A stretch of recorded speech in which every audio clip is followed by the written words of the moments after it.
रमानाथ ने पुलिस वालों से कहा कि मुझे पता चल गया है कि काशी में मेरे नाम कोई मुकदमा नहीं है। आप लोग इतने दिन मुझे धोखा दे रहे थे। पुलिस वाले बोले कि हाँ ठीक है, मगर यदि हम चाहेंगे तो तुमको जेल भेज सकते हैं। यह सुनकर रमानाथ डर गया। उसका चेहरा फीका पड़ने लगा। रतन जालपा को पत्र लिखकर उसकी हिम्मत बढ़ाती थी, मगर उसने अपने बारे में जालपा को कुछ भी नहीं लिखा। पति की मौत के बाद रतन का मन विरक्त हो गया। उसे किसी भी बात की सुध बुध न रही। इसका फायदा उठाकर मणिभूषण ने वकील साहब की हर संपत्ति बेचकर रुपयों को हड़प लिया। आखिर उसने बंगले को भी बेच डाला। उसने रतन के लिए किराए के मकान का इंतजाम कर दिया। रतन को मणिभूषण का कपड़ मालूम हुआ, मगर वह उसके साथ जाने को तैयार नहीं थी। जिस घर में वह रानी रह चुकी थी उसमें नौकरानी बनकर रहना उसे पसंद नहीं था। वह अपने घर से निकली तो सीधे जालपा के घर पहुंची। अदालत भरी हुई थी। जालपा भी उस भीड़ में थी। रमा का बयान शुरू हुआ। जालपा सोचती थी कि रमा पुलिस का बंटा फोड़ देगा, मगर ऐसा न हुआ। भीड़ में जो महिलाएं थीं वे रमानाथ को कोसने लगीं। जालपा अदालत से बाहर चली गई। 1 महीना गुजर गया। मुकदमे का फैसला दिया गया। दिनेश नामक एक युवक को फांसी की सजा सुनाई गई। 5 युवकों को 10 साल की और 8 युवकों को 5 साल की कैद की सजा सुनाई गई। दिनेश के 2 छोटे छोटे बच्चे थे। उसकी माँ बूढ़ी थी। उसकी पत्नी अबोध थी। उसी दिन शाम को रमानाथ देवी दिन के घर आया। उसे देखकर जग्गो ने मुख फेर लिया।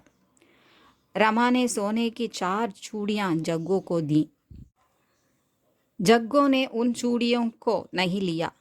उसने रमा को फटकार सुनाते हुए कहा कि हमने जो भी खाया पहना अपनी मेहनत की कमाई से। हमने किसी का भी गला नहीं दबाया। अगर तुम मेरे लड़के होते तो तुमको मैं जहर दे देती। जालपा ने भी रमानाथ को दुत्कारा। वह बोली कि मुझसे कोई पाप कराना चाहते तो मैं उसे मार डालूंगी। ऐसा कर न सकी तो मैं अपनी गर्दन पर छुरी चला लूंगी। क्या तुम में औरतों के बराबर भी हिम्मत नहीं है? रमानाथ ने जग्गो से कहा कि अब मैं यहाँ नहीं आऊँगा। फिर वह चला गया। रमानाथ देवी दिन के घर से निकला। मोटर चलाता जा रहा था। उसने रास्ते में दारोगा को देखकर मोटर रोका। मोटर उसे देखकर स्वयं पैदल चलने लगा। रमानाथ हाथ से निकल न जाए यह सोचकर पुलिस वाले बराबर रमा के साथ रहने लगे। उसे सैर करने की अनुमति भी नहीं मिली। 1 महीना निकल गया। मुकदमा हाईकोर्ट में पेश होने वाला था। रमानाथ पुलिस वालों के साथ रहते समय रमानाथ को शराब पीने की आदत पड़ गई थी। कभी कभी उसके कमरे में एक वेश्या आया करती थी। उसका नाम जोहरा था। रमानाथ जोहरा का गाना सुनना पसंद करता था। एक दिन रमानाथ ने जोहरा से कहा कि मैं तुमसे प्यार करने लगा हूँ, मगर तुमसे वफा की उम्मीद करना बेकार है। इस पर जोहरा ने पूछा कि क्या तमाशबीनों से आप वफा चाहते हैं? जोहरा ने बाद में दारोगा से बोली कि रमानाथ अभी यहीं पड़ा रहेगा, अपनी पत्नी के पास नहीं जाएगा। यह जानकर दारोगा खुश हुआ। एक दिन रमानाथ ने जोहरा से कहा कि हमारी जुदाई का समय आ गया है। 2-4 दिन में मुझे यहाँ से चला जाना पड़ेगा। फिर क्या तुम मेरी याद करोगी? जोहरा ने जवाब दिया कि मैं तुमको जाने नहीं दूंगी। तुम यही कोई अच्छी नौकरी कर लो। तुम आराम से रहेंगे। यदि तुमको मुझ पर शक हो तो अभी मुझसे शादी कर लो। रमा निष्कपट प्रेम का परिचय पाकर विह्वल हो उठा। रमानाथ जोहरा के जाल में फंस गया। यह जानकर पुलिस वाले निशंक हो गए। इसलिए रमानाथ को सैर करने की अनुमति मिली। रमानाथ मोटर में बैठकर जा रहा था।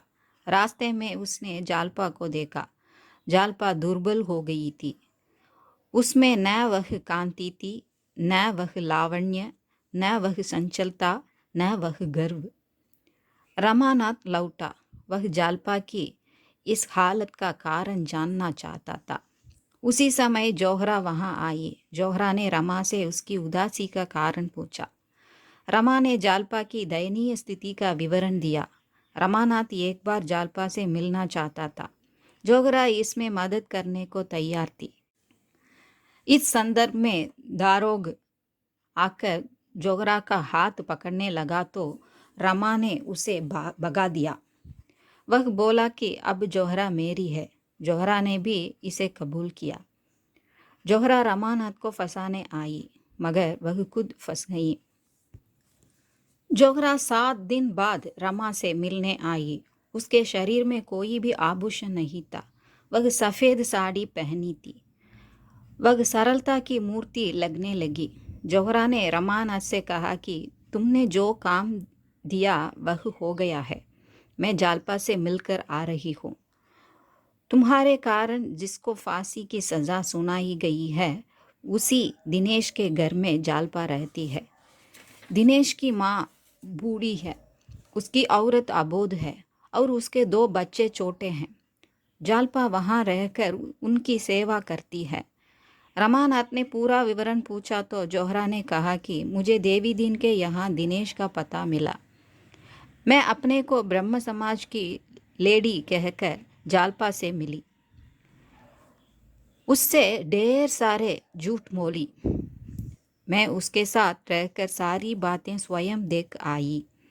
रमानाथ यह सब सुनने के बाद देवी दीन के घर गया। वहाँ उसने देवी दीन से कहा कि मेरी अक्ल पर पर्दा पड़ा हुआ था। स्वार्थ ने मुझे अंधा कर रखा था। प्राणों के मोह ने, कष्टों के भय ने मेरी बुद्धि हर ली थी। मगर जालपा के अच्छे व्यवहारों के कारण मैं ठीक रास्ते पर आ गया हूँ। मैंने ही जालपा के गहरे चुराए, उसी का फल आज तक भोग रहा हूँ। तुम जैसे देवता से मैंने कपट किया, सब कुछ क्षमा करना, बस यही कहने आया था। वहाँ से रमानाथ सीधे जज के बंगले पर गया। उसने जज से सारी सच्चाई बता दी।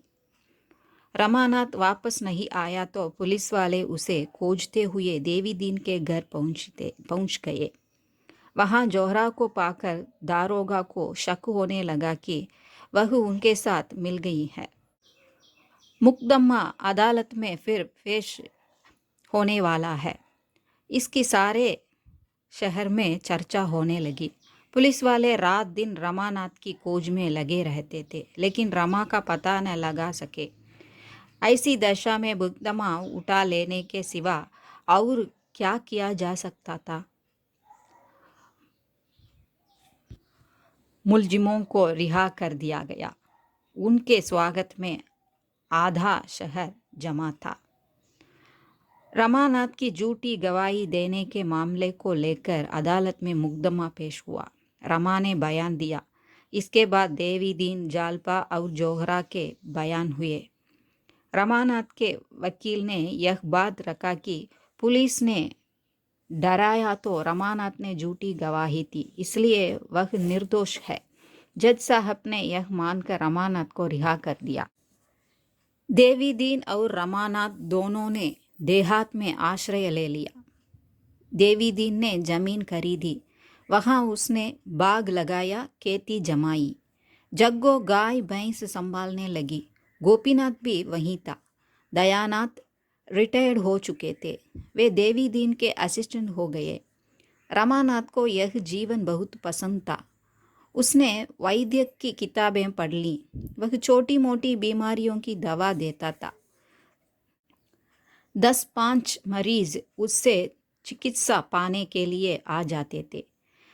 रतन भी उन लोगों के साथ ही रहती थी। एक दिन वह बीमार पड़ी। उस रात को वह चल बसी।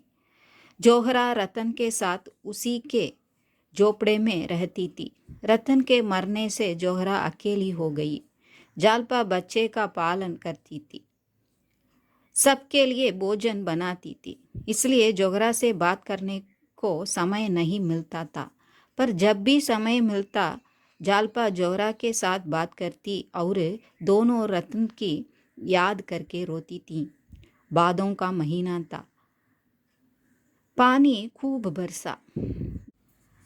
गंगा गांवों और कस्बों को निगल रही थी। सहसा एक किश्ती नजर आई, उसमें कई स्त्री पुरुष बैठे थे। अचानक किश्ती उलट गई, सभी लोग लहरों में समा गए। एक स्त्री किनारे की ओर आने की कोशिश कर रही थी।